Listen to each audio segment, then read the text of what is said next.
On YouTube and Facebook, we want to welcome you to this Sunday morning service from River of Love Christian Fellowship, Malta. I would always like to greet our international audience. We know that we have several who follow us from different nations in Africa, especially Uganda, Kenya, Nigeria, also from Pakistan and India, and also from America, Canada, Australia. We greet you.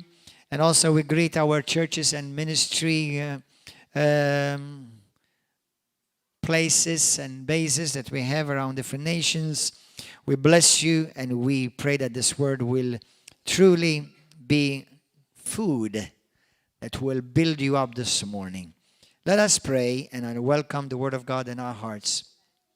Let us pray. Heavenly Father, we thank you for this morning. Thank you for the privilege that we can receive the word of God in our hearts. Lord, speak to us by your Holy Spirit. Let it become life, healing, restoration, transformation, revelation in our hearts. Don't let us remain the same, but change us and transform us in Jesus' name. Lord, we are ready to receive, and we know that we'll never be the same again. In Jesus' name, amen. Okay, you may be seated. Praise God.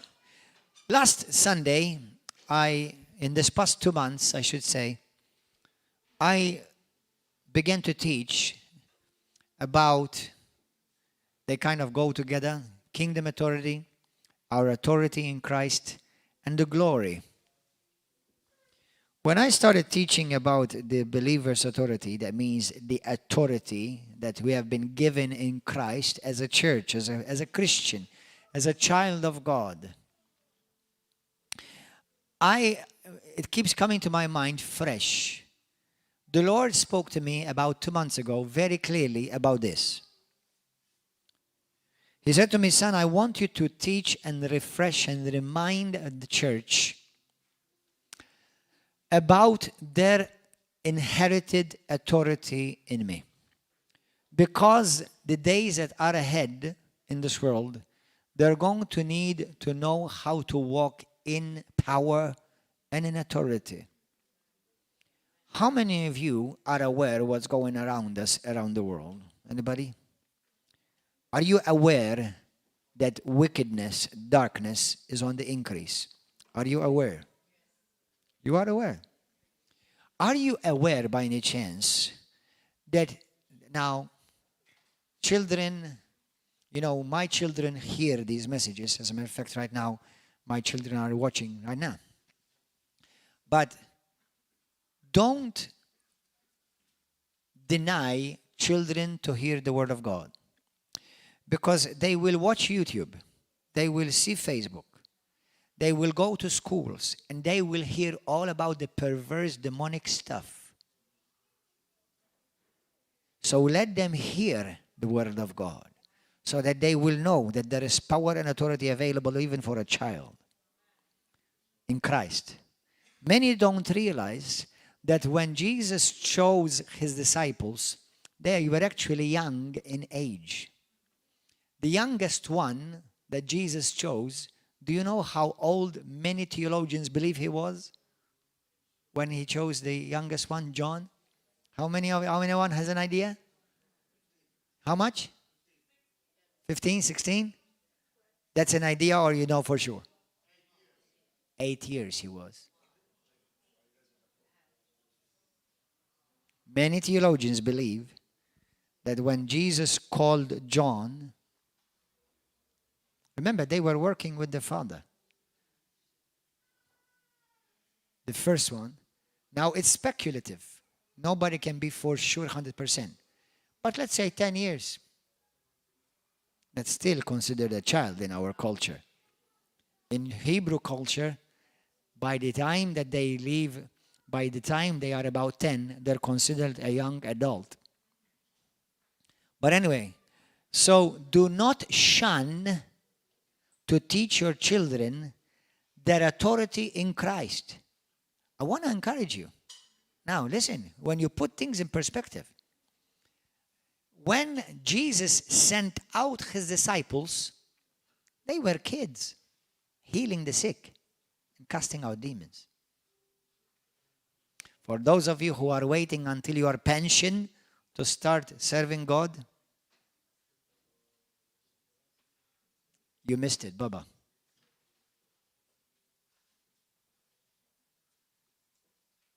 Start serving God young.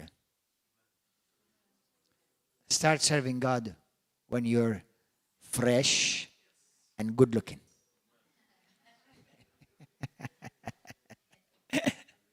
Now, if you've not heard the gospel before and you came to Jesus in later years, you've got some work to do to catch up. Amen? Now, salvation is not based upon your works. Salvation is based upon your faith and relationship with Christ. But, you know, there's no greater joy to be used by God. There's no greater joy in life than to be used by the Lord. Amen? Hallelujah. Praise God. So, I want you to go quickly, I'm going to give you 2 scriptures as a base.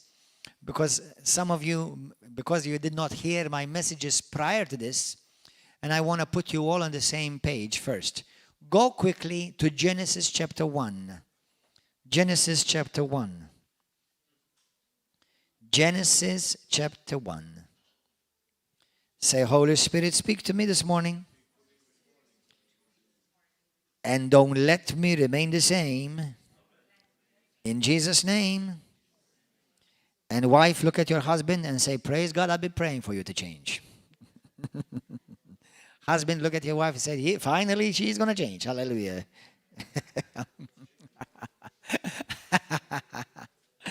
Hallelujah. And now every one of you is saying, Pastor, I love you for that.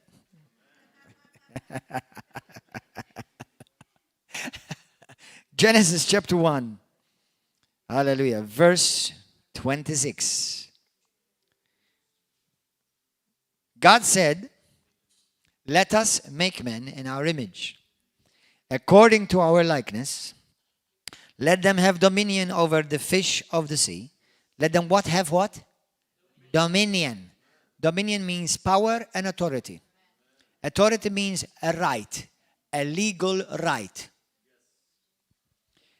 Let them have a legal right of power and authority over the fish of the sea, over the birds of the air, and over the cattle, and over all the earth, and over every creep. There are creeps around you. You have authority over them. Over every creeping thing that creeps on the earth. Hallelujah. So God created man in his own image. In the image of God, he created them, male and female. He created them. Then God blessed them, and God said to them, be fruitful and multiply. Be fruitful and multiply means make babies. Fill the earth and subdue it. Have dominion over the fish of the sea, over the birds of the air, over every living thing that moves on the earth. So, what was the first commandment of God over his creation? What did he first tell him to do? To dominate, to walk in dominion. How many of you never knew that? Lift up your, be honest, you didn't know that. Most probably, many people, do you know what thing? I created Adam and Eve, so tell them go and build a home, or go and start a business, or go and, do something. The first thing that the Lord gave to Adam and Eve is dominion, power, and authority. Now, let's go forward about between 4,000 and 5,000 years. Go there. We know in the book of Romans now, Romans 5. Romans 5.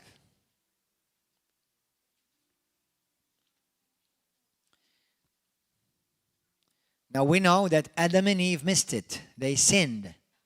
And when they sinned, they lost their power and authority. They lost their dominion. When Satan tempted Jesus in the wilderness in Luke 4, Satan said to Jesus, "Behold, dominion has been given to me, has been handed over to me. Authority has been handed over to me. Everything in this world has been handed to me." Who handed it to him? Who handed that authority and power over to the devil? Who handed it? Because in the Bible it doesn't say that God gave it to him. God gave it to humanity, men and women, Adam and Eve, the first couple. And because of their disobedience, they handed it over to the devil. And the ones they were supposed to be masters over creation, remember the devil was already on earth. Why do you think they needed dominion? Why do you think they needed already authority? And because of their disobedience and listening to the devil, what was given to Adam and Eve, God's son and daughter, the Bible says that Adam was called the Son of God. Now Jesus is the Son of God. Adam was born of the flesh, was born of the dust. But Jesus Christ was born of heaven. But now Jesus is called in First Corinthians chapter 15, from verse 44 to 48, he's called the last Adam. Some call him the second Adam. But even if he's the second, he's the last one. There's not going to be a third Adam. Okay? Meaning, what Adam, the first Adam, or Adam humanity, Adam human race, and Adam and Eve literally, what they lost, Jesus brought and restored back. Are you understanding? Some of you know this, but some of you don't know this. So that's why I'm putting you all on the same page. So Jesus came and restored back that to us. Now go to that. For those who are now in Christ. This is not for all humans, eh?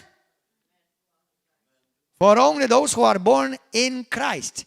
The Bible says, born again. If you're born once, you'll die twice. If you're born twice, you'll die once. If you're born naturally, that's everyone who's alive, but you're never born again from heaven spiritually, then you will die both physically like everybody else, but also you will die spiritually, separated from God and be lost and go to hell. But if you're born twice, born naturally, that is everyone, and then you're born again, John chapter 3 from verse 1 through 16, Jesus says you must be born again, because if you're not born again, you still are under the dominion of the devil. So once you're born again, you are lifted up to your original place of intention. Jesus puts you back to your place to dominate and to walk in authority and power. Amen? Over sin, over sickness, over the devil, over curses, over everything. Amen? The only thing you can't dominate is your husband or your wife. Too bad, some of you are saying. And you cannot dominate humans. That's the only thing God did not give Adam and Eve to dominate. But everything else, animals, trees, creation, they were to dominate and to subdue. But they could not subdue humans. Now, what did Satan do? Now we take care and we make sure that turtle eggs are preserved, but we kill babies in the womb. Now we make sure that animals do not become extinct, and I agree. But then we have no problem killing babies in the womb, leaving people die in the middle of the sea, killing people because of their color, okay? Or because of their race, or because of their belief. So what do? What has Satan Satan done? He has reversed everything. Now, Satan makes us dominate each other, and we lift up animals to the place of better than humans. But God did not intend that. Now, the Lord does want us to love and appreciate creation, but creation is under you. My dog is not in the same level of my wife or my children. Now, I know some people may act like a dog, some even like a pig. But irrelevant of all of that, we are still the human race is the only race created in the image of God. Do you understand? Hallelujah. So Jesus now comes and restores us back to our original place, what He intended in the original creation. Guess what? God never had a second plan. His second plan is stick to the first plan. Amen? So tell your neighbor, stick to the first plan. Tell the one I got near you, stick to the first plan. Hallelujah. Verse 15. Romans 5. The free gift, Romans 5:15. The free gift, salvation, new life in Christ, is not like the offense. For if by the one man's offense, everybody say one man's offense. There was a literal Adam. There was a literal one human. Because there was a one literal redemptor. Redeemer. For if by the one man's offense, many died, that means they were separated from God, and they lost their dominion. Much more, now say everybody, much more. The grace of God and the gift. Oh, praise God, that's a gift. Hallelujah. It's not a reward, it's a gift. If it's a reward, you can lose it. If it's a gift, you can't.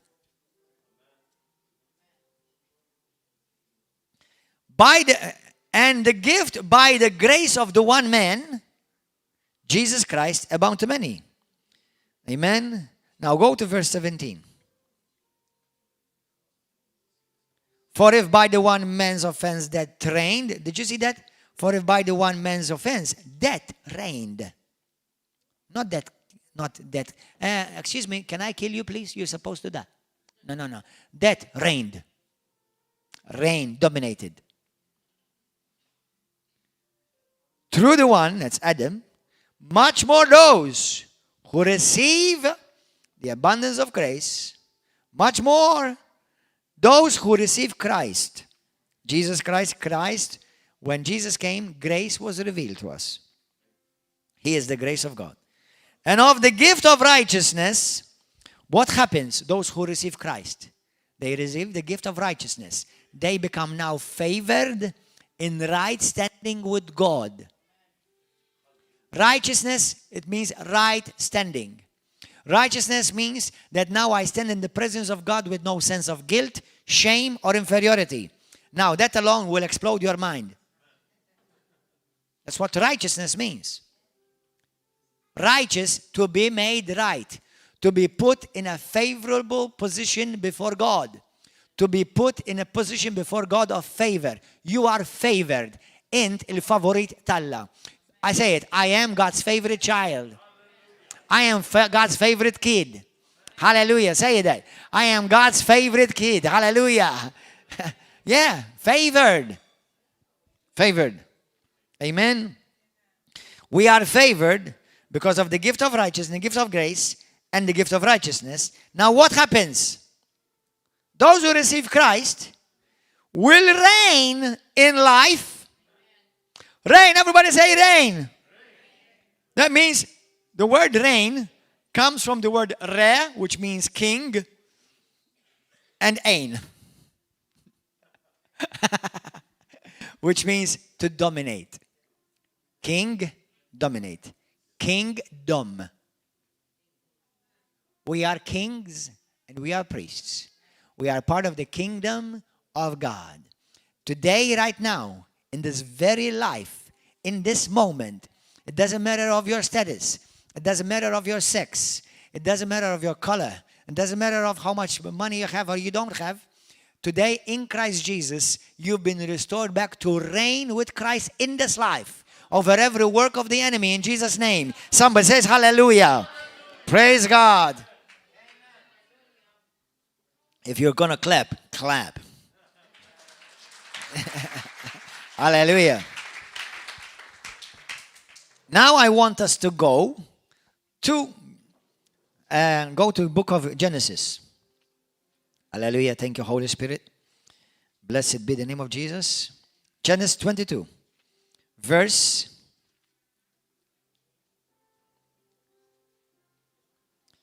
15. Now the story is when God said to Abraham, I want you to offer up your son for me and lay him on the altar. And Abraham did not withhold his son. And he prepared him to offer his son on the altar. Okay, you all know the story. God was not interested in killing Abraham's son, which, by the way, he gave it to him in the first place. But God was interested to see where Abraham's heart was, if it was truly his. Because sometimes we do make sometimes what God gives us, have you noticed, it becomes our God. Lord, give me children. I know of a sister right now, and if you're listening, I hope God will speak to your heart in Jesus' name. Pastor, I don't have children. Pastor, I've been praying for many years not to have for God to bless me with children. Many years with no kids. I prayed on her. God listened. I did something, she did something, and God did something. I pray. She became pregnant. Obviously, she became pregnant from her husband, not from me. Hallelujah. Hallelujah.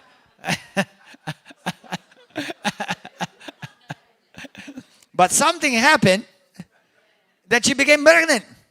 And apparently I prayed too much because then she had the second one. And guess what? Never came to church again. Do you see? If God gives you what you want, will you still serve God? Will you remain faithful? The truth is the Lord wants to give you what you need and what you want more than you want.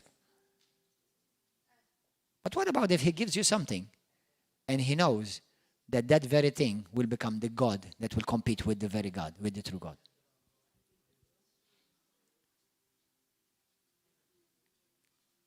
You know how many people like that I know? As they say in Maltese, gdzoots. One woman came to church praying, crying. She has a tumor. She has a tumor. I put my hands upon her. God touches her. She gets healed, get delivered. This tumor, it was a ball like this. I felt it running between her one abdominal to abdominal, another one. She got set free. She came on a Saturday, like yesterday night. And on Monday, they were supposed to operate her in hospital. She went to the hospital 3 days later in hospital. They found the tumor. They told her the tumor is not here, gone. You're healed. The next week, since God was so gracious with her, she brought her daughter, who had coincidentally the same problem. She had a tumor too. She got healed too. They got healed. Vanished. Never came to church again.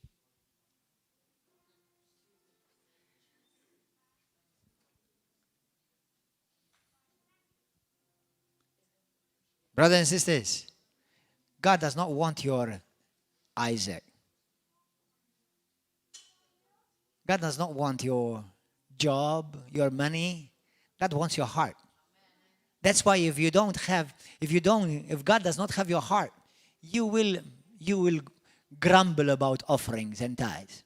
If God does not have your heart, you will grumble about forgiving and serving. If God does not have your heart, you will grumble about everything. And to be honest, when you grumble, God does not want anything. Because when you grumble, you crumble and you stumble. So make sure that when you're going to give God something, give it to Him fully and give it to Him from your heart. And believe me, the God I serve is a giver. And He's a rich giver. That means what you give Him, He promised He will give you much more in return. Whatever it is.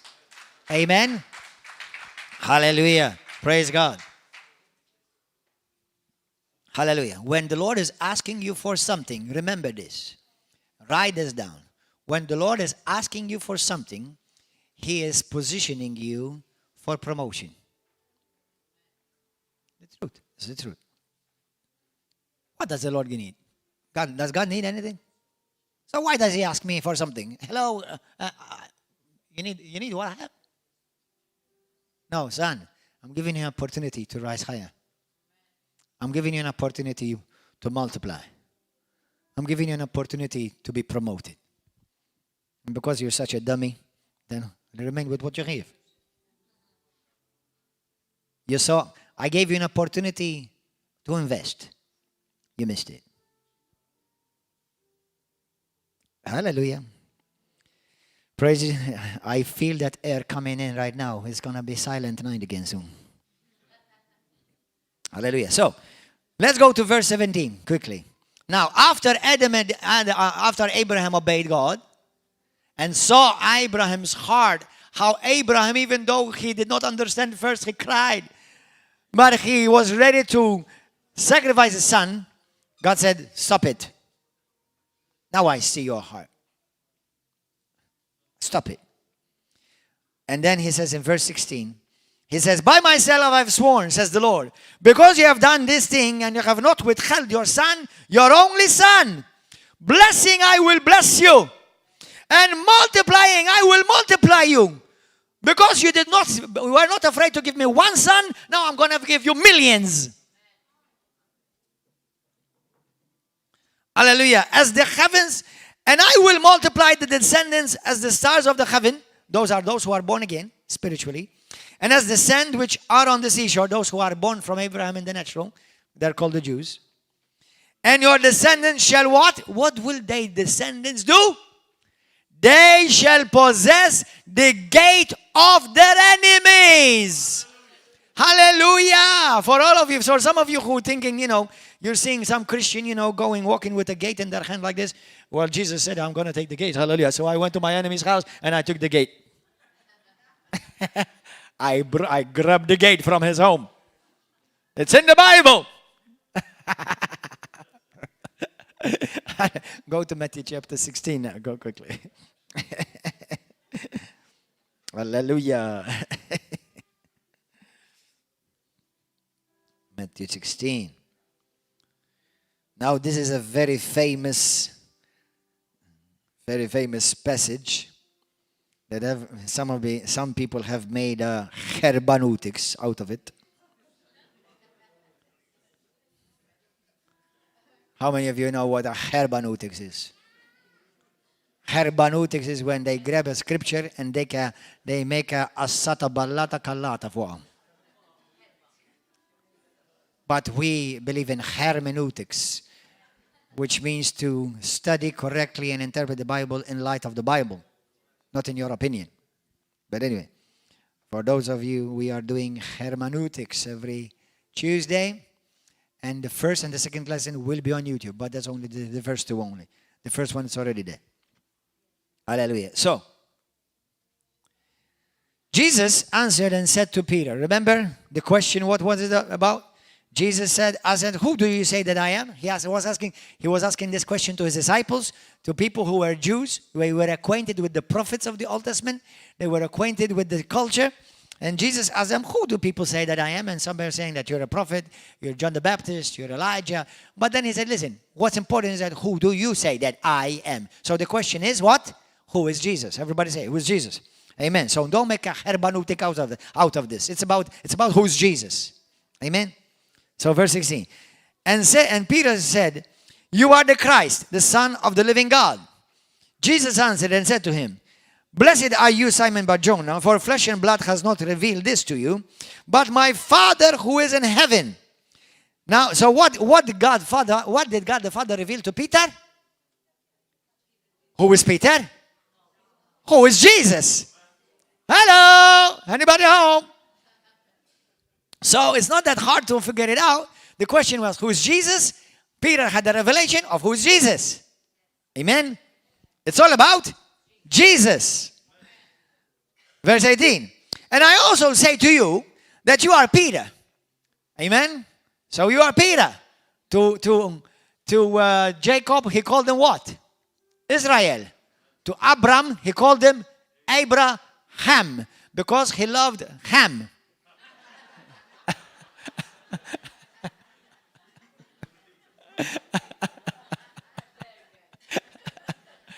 Hallelujah.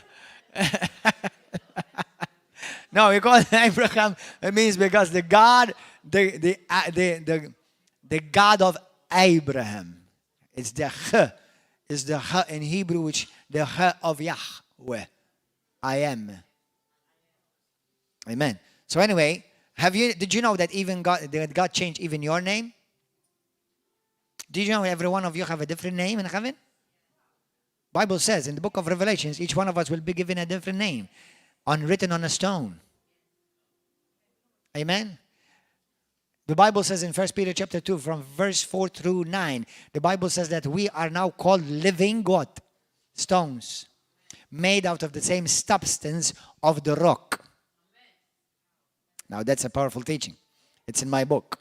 Hallelujah. It's also in God's book, by the way, but it's in my book. It's called Upon This Rock, the Unshakable Foundation. You can get it out of Amazon. Upon This Rock, the Unshakable Foundation. Hallelujah. So listen to this. And I also say to you that you are Peter, and on this rock I will build my church. Now he didn't say you are Peter and on you I will build my church. Keep it in context. He says, Peter, you just had a revelation. And upon what you just said, he didn't tell him on you. He said on this, what you just saw, what God just revealed to you. On this, I will build my church. And the gates of Hades. Some translation says hell. Some translation says, if they have Hebrew, they say Sheol. Shall not prevail against it. And I will give you, that's not only to Peter, but to all those who believe. And I will give you the keys of the kingdom, not one, many. The kingdom of heaven. So that whatever you bind on earth, you will be bound in heaven. Who will do the binding on earth? Who? You do. We're going to find out what that binding means. And whatever you lose on earth, whatever you lose, what is the word? Who does the losing? You must do it. Will be loosed in heaven. Amen. So heaven is waiting for you and for me. So if you want heaven to take action on your behalf, you must do something on earth. Did you hear that? If you want God to do something on your behalf, you must do something on earth. Our Father who art in heaven, hallowed be your name. Your kingdom come, your will be done on earth as it is in heaven. What is the desire of God? That heaven will invade earth. That heaven will dominate earth. That's God's desire. Not for earth to dominate the people of heaven. Bible says we are people of heaven. We are citizens of heaven. We are heavenly citizens living overseas. When I went to live in America, I was a Maltese in America. A Maltese citizen living in America. When I lived in England, I was a Maltese citizen living in England. When you're born again, you're a heavenly citizen living on earth. And wherever you are citizen of, you represent in that nation. Whatever you're citizen, whichever country you're citizen of. Say this with me. Whichever country I am citizen of, I represent in that country. And what do they call citizens of another country living in another country? What do they become? They become ambassadors. And the Bible says, 2 Corinthians 5:17-21, we are ambassadors of Christ. Hallelujah. So we on this earth are supposed to bring heaven on earth.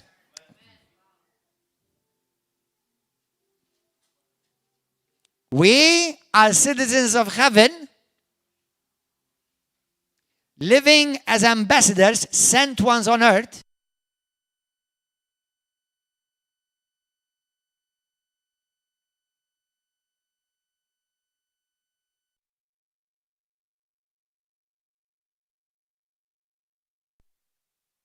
Please, thank you. Don't mess around my sound. So we are citizens of a heavenly realm. Everybody, say it with me. I'm a citizen. Say it. I'm a citizen of a heavenly realm, living on earth, so that as I am an ambassador, I represent heaven on earth. I release heaven on earth. I bring heaven on earth. Guess what the people of the world do who are not born again? They release hell on earth. We have political candidates that are releasing hell on earth with their laws of perversion, injustice, and corruption. They're releasing hell on earth. For those who are spiritually tuned, I don't know if you noticed that demonic activity has increased drastically.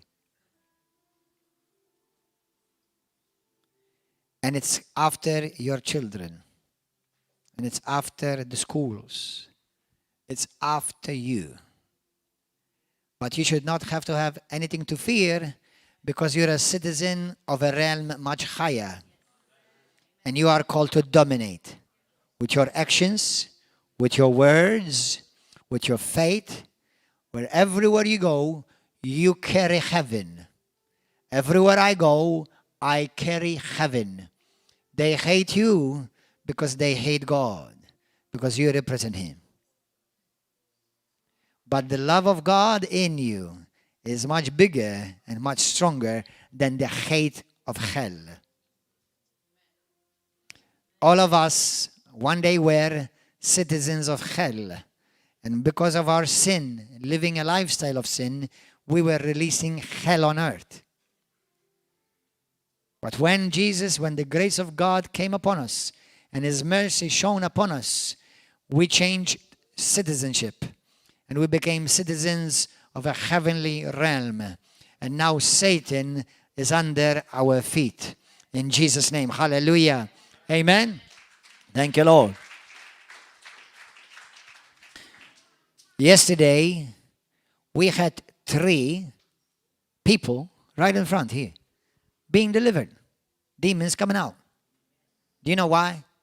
Because they know that they're of a realm lower. We're of a realm higher. Amen? Thank you, Lord. So, once again, Genesis 22:17. What did God say? Just don't need to go there. He says, and your descendants in you, they're all blessed. Go to Galatians 3. Galatians 3. Are you enjoying this? Galatians 3. Look at this. So, the Bible says God spoke to Abraham. He says, I will give you many sons and daughters. And He said, through you, Abraham, because of you, and because the covenant that I'm making with you, Abraham, I will give you many sons and daughters, and they will possess the land, and they will possess the gates. Today I want to tell you what the gates are. Possess the gates. Say this with me. I'm called to possess the gates of my enemies through the power of Jesus Christ. Now, Galatians 3, verse 8. And the scriptures foreseeing that God would justify the Gentiles by faith, preached the gospel to Abraham. What was God preaching to Abraham in Genesis 22? He was preaching to him the gospel. Beforehand, saying, in you all the nations shall be blessed. So then those who are of faith are blessed with believing Abraham. So what God spoke to Abraham, that your children will be blessed, they will be prosperous, they will enjoy the blessings of God. But He said this, your children also will possess the gates. Why do you think Jesus says, and the gates of hate shall not prevail? Do you know that that word gates, Jesus never spoke about it again? But we see many gates constantly being demolished and taken over in the Bible. Now, and how do we see these gates being demolished in the Bible? Jesus said, and this is how you're going to possess the gates of the enemy. Because whatever you shall bind on this earth, heaven will imitate. And whatever you shall loose on this earth, heaven will imitate. So when you bind and you loose, you are possessing, demolishing the gates of the enemy. Amen? Now, what is the word loose? The word loose. Number one, in ancient times, the word Hades is a place of the dead. In fact, it's the place where the dead entered. In Hebrew is the word Sheol. Is the word Sheol. Now, in the ancient times, cities were surrounded with walls. Like, for example, we see Mdina in Malta, Valletta, with big walls. And they had big gates. For example, in the book of Revelation, the city of God had 12 gates, 3 on each side. Those gates were huge. They were very powerful. And they represented, the gates represented the strength of that city. That city represented a kingdom. Did you get that? Are you making 1 + 1 in your mind? That city, surrounded with walls, represented a kingdom. And those gates represented the power of that city or of that kingdom. Amen? Now Jesus said, and I will give you power and authority. And he said, and the power and the gates of Hades shall not prevail against you. Now, before I had certain understanding in my heart about Scripture, I used to think, how do gates... I've never seen gates walking around attacking people. How many of you have ever seen a gate walking around attacking people? So, Bill Gates maybe. Yeah, Bill Gates. That's right. That's right. In Italy right now, in Rome, where else? Dove altro, fratello? In Italia hanno alzato gates, come si chiamano i gates? Porte. In quale città in Italia che hanno? A Roma. The gates of hell. Did you know that at Rome, Satan is lifted up? I satanisti, no? Hanno alzato le porte dell'inferno, si chiamano. They literally put up a big monument. It's called Gates of Hell. Near the Parliament, a Bruxelles anche? A Roma. Do you understand? Now, voglio dare una parola per tutti gli italiani. Ricordate, amici italiani, e ricordate, fratelli e sorelle italiani, che la parola di Dio dice che il Signore Gesù Cristo vi ha dato tutta la potenza, l'autorità e il dominio su ogni porta del diavolo. Alleluia, non fa nessuna differenza quante porte ci saranno, voi avete l'autorità su ogni porta del diavolo in Cristo Gesù. Alleluia! Basta che voi, la Chiesa, si alzate e prendete il vostro posto in Cristo Gesù, regnate e usate e rilasciate l'autorità e il dominio in Cristo. Alleluia. Amen. Gloria a Dio. Amen, Gesù. Amen. Mela. So, the gates represented strength of the city, and it was determined by the strength and the power. That city, their power depended upon the gates. Of course, because if the enemy wants to invade, it can only invade through the gates. Jesus said, I'm sending you to invade the kingdoms, the realms of hell, of darkness, the realm of the dead.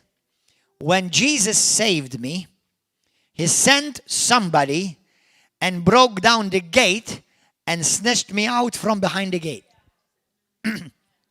Everyone who's born again has been snatched out from behind that gate of hell. Hallelujah. And brought forth into the kingdom of light by the power of God. In Jesus' name. So Jesus is saying the church is not on the defense. The church is on the offense. Hallelujah. So that means you and I are not called to keep our mouth shut, but we are called to speak up. Not be ashamed. In Jesus' name. When you know you've got the power of heaven behind you. Hallelujah. Amen. In Jesus' name. On your job, in your school, in the university.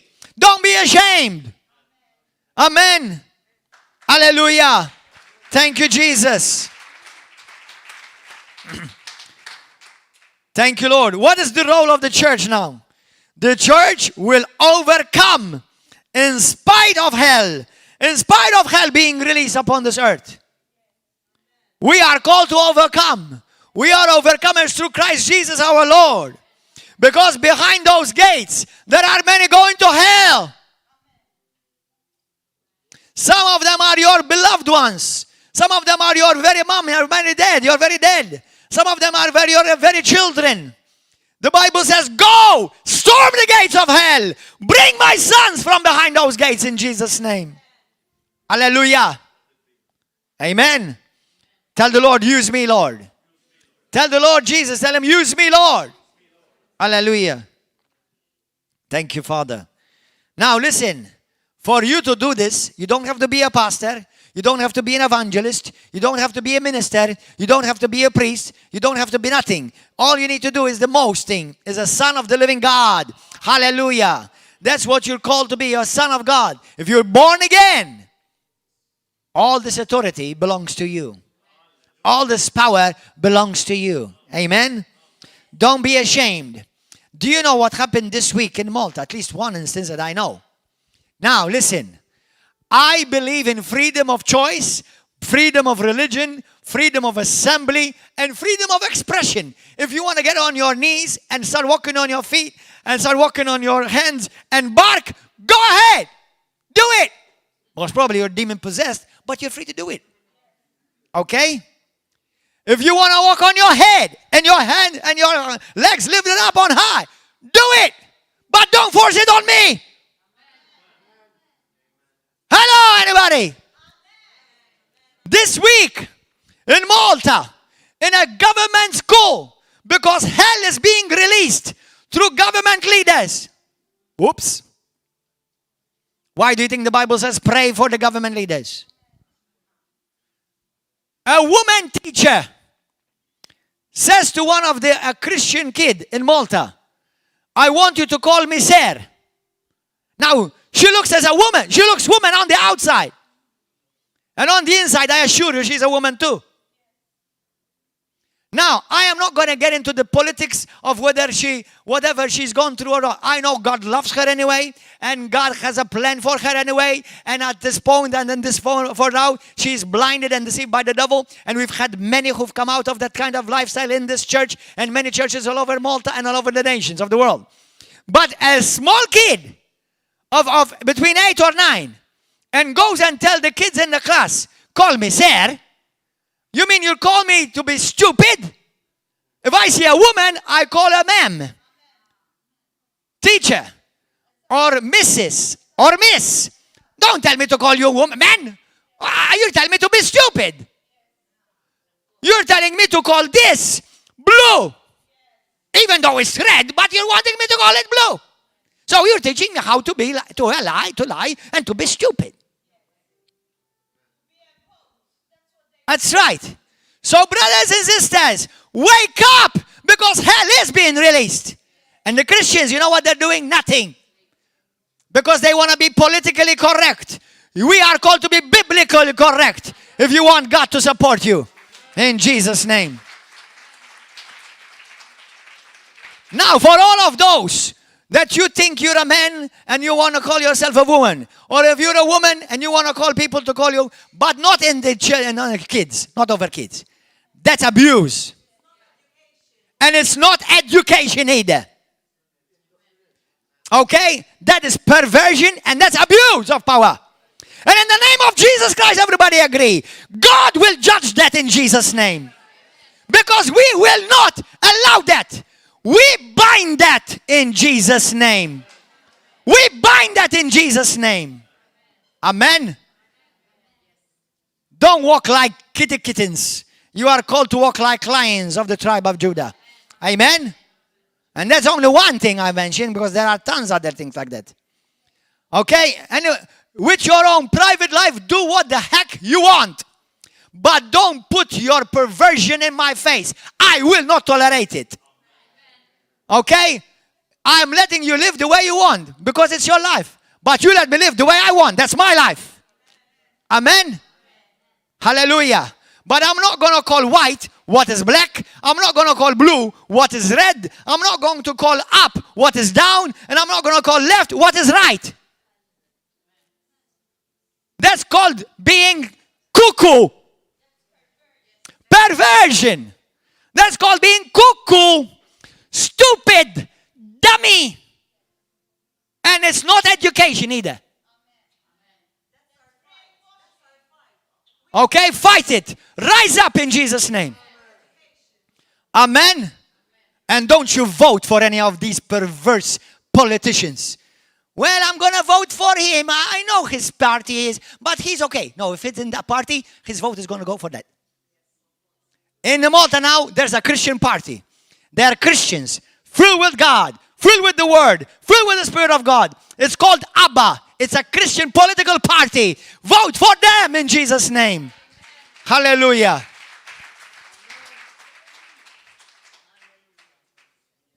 Amen. Some may tell you, but you're discriminating against me. What about you discriminating against me? Amen. Amen. Hallelujah. So whatever is of your life, do what the heck you want with your own private life. But don't push your trash on my life or on my kids in Jesus' name. Hallelujah. Nobody's telling you to do what you want to do in your private life, in the bar, in the disco, in your behind. You do what you want. I don't care. If you want to choose hell, then your hell will possess you. Don't worry. Hallelujah. But in this church, and the people of God, and the people of the kingdom, we bind hell. And we do not permit hell to operate in Jesus' name. Hallelujah. Amen. Hallelujah. Blessed be the name of Jesus. Praise be to God. Say, I'm going up in Jesus' name. I will not be intimidated in Jesus' name. I will not be silenced in Jesus' name. Amen. I will walk in love, yes. But I will not compromise the truth. Amen. Amen. Amen. Stand up, sister, hands up and speak up in Jesus' name. Amen. And don't stop. Hallelujah. No.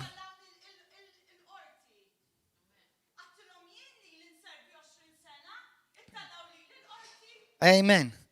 Good. Well, then you have people to support you. And you have God on your side in Jesus' name.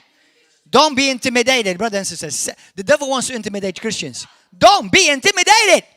Say this after me. Say, God has not given me. Say it. God has not given me a spirit of fear or intimidation.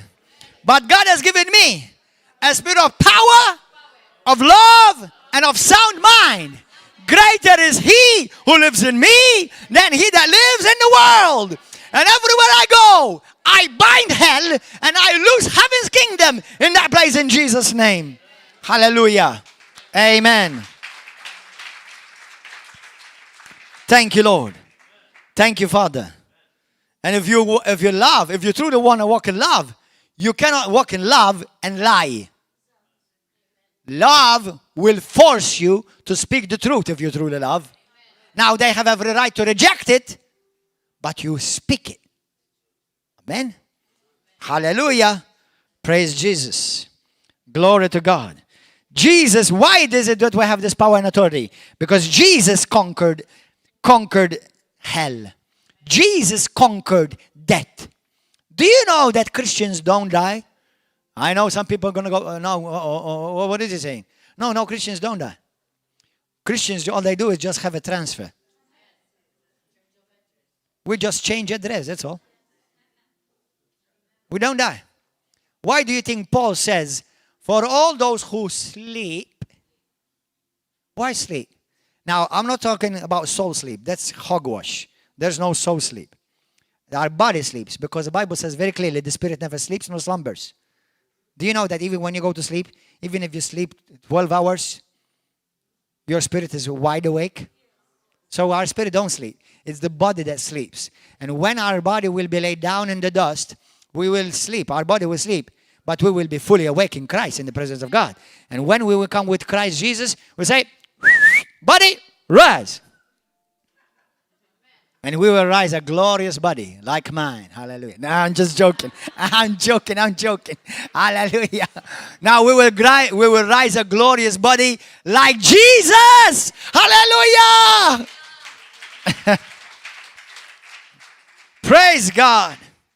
So, the church in Christ conquered death and hell. That's why Jesus says, I've given you the power and authority to trample upon scorpions and serpents and over all the power of the enemy.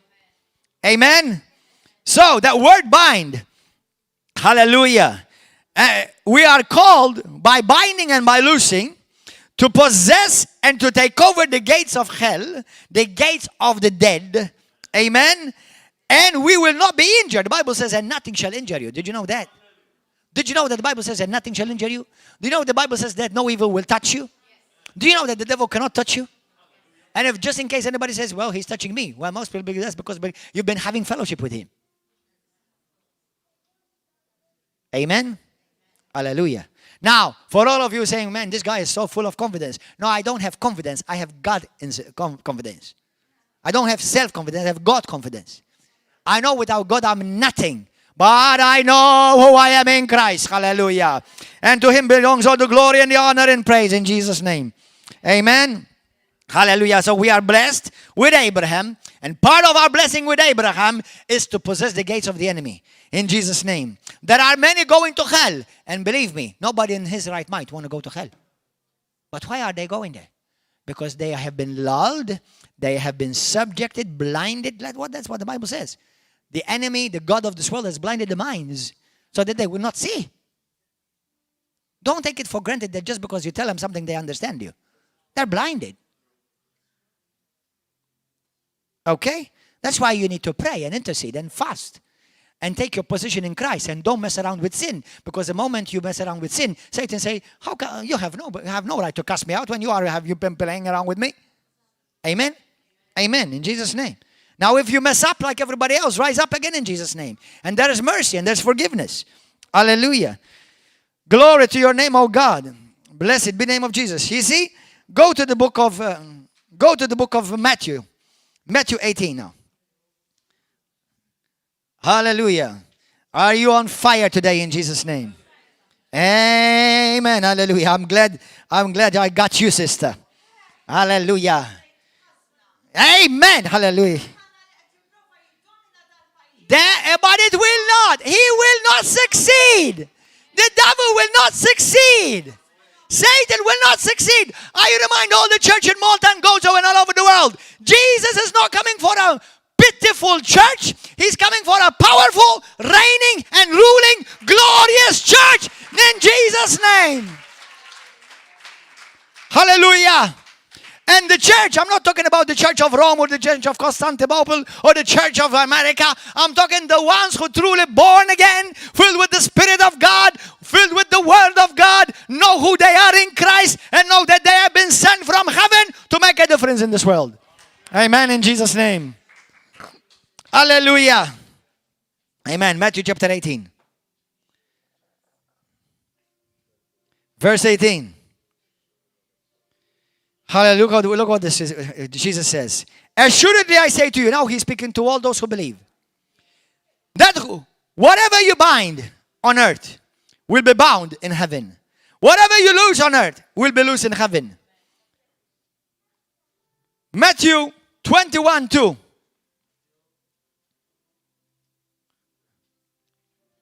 Jesus says, go into the village opposite you, and immediately you will find a donkey tied. And his name is Gordon John Manchè. I often say I'm the donkey of God. And don't feel sorry for me. I'm a donkey with horsepower.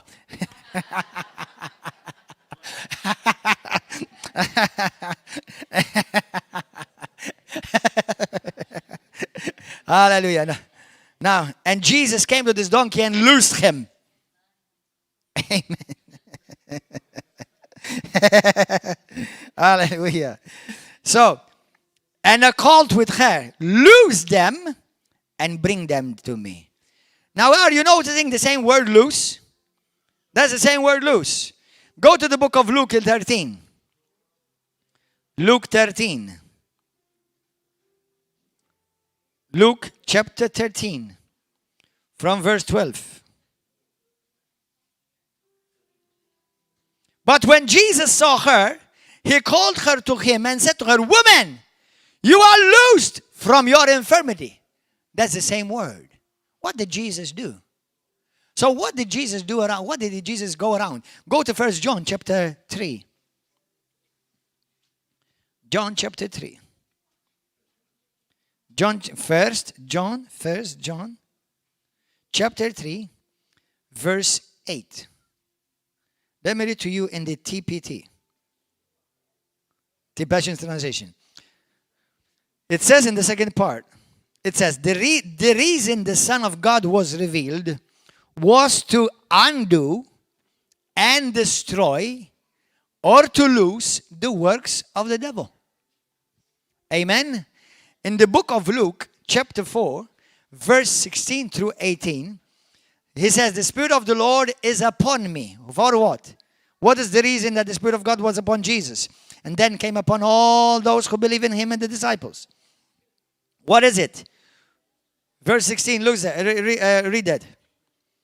It says, verse 18, the Spirit of the Lord is upon me because he anointed me to preach the gospel to the poor. He has sent me to heal the brokenhearted, to proclaim liberty, to bring liberty, to loosen the captives, the recovery of sight of the blind, to set at liberty, to bring liberty, to loose those who are oppressed, and to proclaim the acceptable year of the Lord. Go to Luke chapter 13 again. Luke chapter 13 again. Luke 13 now. Are you happy now? Are you blessed this morning? Hallelujah. Verse 15. Now, when Jesus said to that woman, woman, go, thou art loosed, you are loosed, there were some religious people. Okay? And they were saying, well, they were arguing and quarreling and murmuring that Jesus healed her on the Sabbath. By the way, the Sabbath is not just a day. In the Old Testament, it was a day. But it's a concept more than just a day. It is a call. It means rest. Jesus came what? To bring, and to give rest. Amen. The Lord said to them, to the religious, said, you hypocrites. Does not each one of you on Sabbath loose, that's the same word loose again, is the word in Greek luo, which means to let go, to free, okay, to untie. Somebody who's been bound, to untie him and free him and loose him and let it go. Okay? It says, does not each one of you on the Sabbath loose his ox or donkey from the stall and lead it away to water it? So ought not this woman, being a daughter of Abraham, that means she's a child of covenant, whom Satan what has? Bound. Think of it, for 18 years. He be loosed from the bond on the Sabbath. So brothers and sisters, in life, you're going to meet situations, you're going to meet people, the enemy is going to come against you to bind you. If not bind you in certain areas. Bind you in the area of finances, bind you in the area of health, bind you in the area of jobs, and that means to bind you, to put you under bondage. That's why, now listen, go to the book of Revelations 19. Revelations 9, sorry. Because we're using the scripture bind and loose. What is the word bind and loose? Lua in Greek. Look at this, the same word, Revelations 9:16. Hallelujah. Now, we may be living in this time right now. I'm not sure. Hypothetically, possibly, we're not sure. But possibly we may be living in this time. Now, verse 16. Now the army, 9:16. So, now the army of the horsemen to... hold on. I think I've got it wrong. I think it's 19. Revelations 19. Let me check. Somebody find it for me. When the Bible says, when God said, go and loose those angels at the river of Euphrates, which have been bound. Which have been bound. Revelations, angels bound. Look at the word angels bound. Find it for me, brother, because I think I got there. 9:15. 9:15. Revelations 9:15. Hallelujah. Here it says. So what are we doing when we bind? So the 4 angels who had been prepared for the hour and day and month and year were released to kill 1/3 of mankind. Did you notice that these angels, whatever type of angels are, they were bound? So what do we bind and what do we loose? You bind demons with the authority of Christ. We bind them. Now, another word for bind means to not give them legal right, or to take their right from them, or to stop them and not allow them. When we loose, I'm releasing somebody from the bondage of the enemy, okay, and releasing him to live free in Christ. Many people are bound, brothers and sisters. And you know what? Wherever department God has put you, sister, wherever God has put you, God, I want to tell you and all the brothers and sisters and all those of you watching, number 1, be careful because Satan recognizes authority. The devil knows authority, okay? God, Satan is not against Satan. Eh? Be careful. Jesus says, if the devil casts out the devil, then the kingdom, then they cannot stand. The kingdom cannot stand. So be careful. You Christians, everybody, let me say this to you. When we attack other brothers and sisters, now you may not agree with certain brothers, okay. But you still continue to walk in love, continue to walk in integrity. Okay? Okay? But the thing is this, when we attack the same kingdom of God, we're doing Satan's job. Now, that's why I believe in apostolic authority. Because Satan knows that you can only exercise true dominion if you're under true authority. Okay? Hallelujah. For all Christians who think that they can do whatever they want, whenever they want, and however they want it, you're deceived. And Satan knows that you're out of alignment from God's authority. So put yourself in the right God's alignment of authority so that you can walk in authority, because no authority can be exercised if you are not under authority. Amen? Hallelujah. But today I want to encourage you that the Lord has called you and me. You know, isn't that interesting? In the book of Acts chapter 3, we see the first miracle, the actual tangible after Pentecost. And interestingly enough, Acts chapter 12 verse 10, we see where the people of the city, they brought garlands, in Acts 14 as well, they brought gifts. The cities, listen to this, the city gates, because we're talking about possessing the gates of the enemy, the gates were the place where commerce is done, where prosperity is done, where business is done, where high-profile people hang out in the Bible. Now listen, in the realm of the Spirit, when you want to take a city, you bombard the gate. You bombard the gate. Brothers and sisters, me and you, now we want everyone to believe, everyone want to be saved. We love everybody seriously, even those who hate us, we love them. Okay, because we know that those who hate us is because they are prisoners of the devil. They don't know that they are actually prisoners of Satan. But this is our call. Your call is go bombard. We, as Christians all over the world, we take the souls that the gates have been holding captive. Maybe members of your family. Maybe people on your job. People in your school where you are. You start praying and fasting. Amen. Hallelujah. I will agree with you. I will agree with you. And you find a brother or a sister, another one in your area, agree with you. And you go and take authority, walk in dominion, and let us take our nation and the nations of the world for Jesus Christ. Now the enemy will use always, his tactic is always the same. Fear. Fear. Satan only has got one tool or two, but they work synonymously together. Deception and fear. But if you fear, you will walk in deception. And people who walk in deception walk in fear. So they go together. Amen. Rise up. Let's stand up. Amen. Hallelujah. So we saw. So the woman had the issue. She was bound. And Jesus loosed her. We see that the angels were bound. And God sent his angel, mighty angel, to loose them.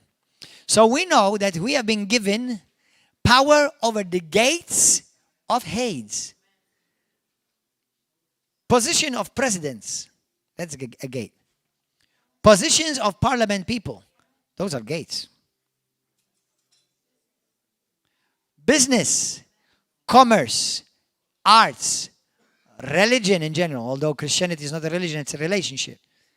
But we are called to possess these. The Bible says when the devil tempted Jesus and he said to them, if you bow before me, I will give you all the kingdoms. Now, what did Jesus do? He waited, and he did not need the devil to give them to them, because then he took them by force. He took them. And Jesus said, I have given you the power, and authority has been given to me. I have given it to you. Amen? Amen? Let's pray. Let's lift up our hands. Hallelujah. If you today say to me, Pastor, I want to give my life to Jesus Christ. I want to be truly born again. Listen, God does not want you to be religious. God wants you to be truly born again. Have a relationship with Jesus. You need to be saved.